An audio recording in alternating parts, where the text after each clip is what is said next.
The Sahara is the largest desert in the world, filling nearly all of northern Africa.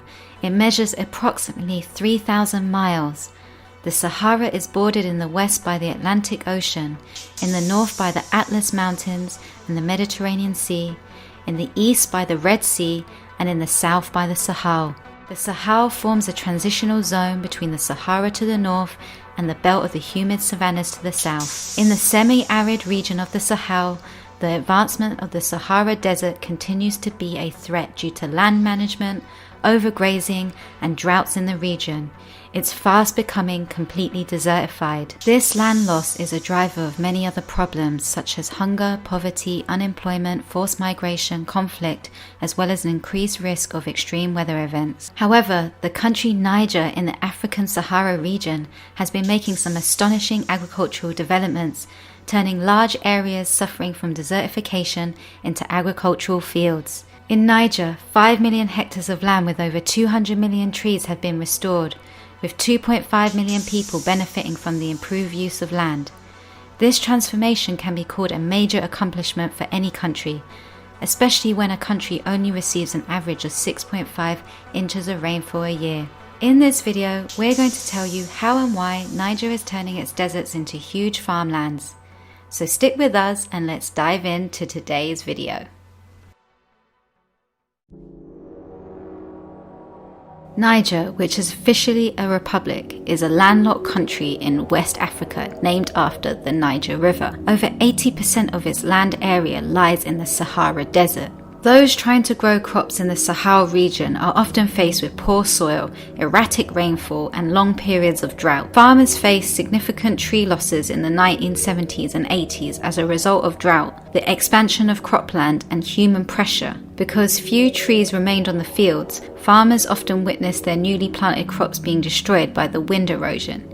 Africa is currently losing 4 million hectares of forest every year for this reason, yet has more than 700 million hectares of degraded land viable for restoration. By bringing degraded land back to life, farmers do not have to clear additional forest land to turn it into cropland for Africa's rising population and growing food demands. Restoring degraded land back to productive good health is a huge opportunity for Africa. It brings big social and economic benefits to rural farming communities. It helps combat climate change and brings technology to enhance traditional knowledge. One of the main regenerative initiatives, which is restoring 5 million hectares of land in Niger, is Farm Managed Natural Regeneration, known as FMNR. FMNR is a low-cost land restoration technique used to combat poverty and hunger amongst poor subsistence farmers by increasing food and timber production and resilience to climate extremes. FMNR increases the productivity and resilience of crop fields and pasture lands in the challenging growing conditions of Africa's Sahel. It is a technology that has proven amongst the most transformative of all. FMNR started in 1983 in Niger, pioneered by Tony Ronaldo, an Australian agronomist, who is widely known as the forest maker. Having lived and worked in African countries for several decades, he has discovered and put into practice a solution to the extreme deforestation and desertification of the Sahel region. FMNR is a form of coppicing and pollarding, drawing on traditional practices and sensitive to the local variations. By choosing the right plants and pruning and protecting them in a certain way, farmers can help them grow into trees. With a simple set of management practices, farmers can regenerate and protect existing local vegetation, which has helped to improve the livelihoods of millions. Growing trees and forests in a sustainable way can restore degraded lands, build resilience, and help people and societies adapt to climate change. Protecting and enhancing forests are also an essential way to combating climate change. A forest can absorb about 2 billion tons of carbon dioxide annually. FMNR technique is hugely successful compared to tree planting schemes, which have a notoriously low success rate. Scarcely 10% of seedlings survive the heat and dust storms of Niger, and the surviving ones would be eaten by goats or cut down by people for firewood. Success came when Tony Ronaldo noticed that the millions of small bushes in the savannah were actually stumps of trees growing back. The shoots from the new stumps just needed to be managed, pruned, and cared for in order to grow into a tree. This is when Tony Ronaldo developed the concept of Farmer-Managed Natural Regeneration, FMNR, a very simple set of actions that farmers can take to regreen their land. First, Farmers survey the land and choose among the existing local species the right ones to regenerate. Second, farmers select the few stems that they want to grow, while cutting the rest to be used as fodder, mulch, or similar. Then the selected stems are pruned to halfway off the trunk. Finally, the farmer marks the regrowing trees and protects them. The process is repeated every 2 to 6 months.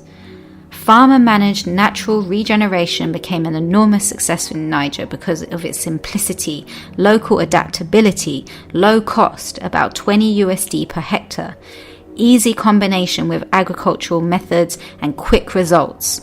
The methods spread through peer-to-peer learning among farmers, with limited need for outside intervention. In Niger, 5 million hectares of land with over 200 million trees have been restored this way, with 2.5 million people benefiting from the improved use of land, and at least 25 countries, mainly in Africa, are already using this method. What makes FMNR so important is the fact that it's using these natural techniques to solve agricultural issues, instead of favouring more quick alternatives that use harmful chemicals. A technique that Tony Ronaldo learned from a young age brings more destruction. Growing up in the agricultural region of the Ovens Valley in northern Victoria, Tony felt worried about the environmentally destructive farming practices in his region. At that time, they were using planes to spray the crops.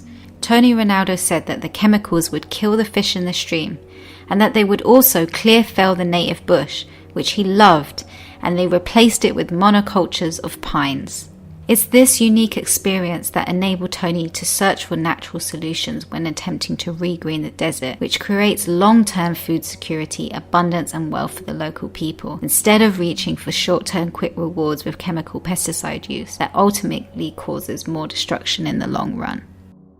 In recent years, the UN, the EU and the charity Oxfam have all been financially supporting the practice of FMNR in Niger. And in July 2020, Niger became one of the first countries globally to adopt a presidential decree regulating and promoting the practice of FMNR. This increases the adoption of FMNR by farmers and pastoralists. The results of FMNR have been astounding. Arable land has almost doubled since the 1980s, creating improved food security and better nutrition for millions of people, increasing household gross incomes by an average of 18 to 24%. Environmental degradation and desertification have also been reversed across some 5 million hectares of land. Tree density has 10x since its all-time low in the 1980s. Around 200 million new trees have grown, with a production value of over 260 million. It's no surprise that this innovative yet simple technique is spreading all over Africa and making positive changes to the environment and the people who live there. That's it for today. If you enjoyed this video, make sure to smash the like. If you want more content like this, then hit the subscribe button with the bell notification on. Leaf of Life is a small unpaid team creating solutions-based content about sustainable and environmental problems the world is facing. We rely on our patrons who support this channel. If you wish to become one, please check out our links in the description. Thank you for watching. Until next time.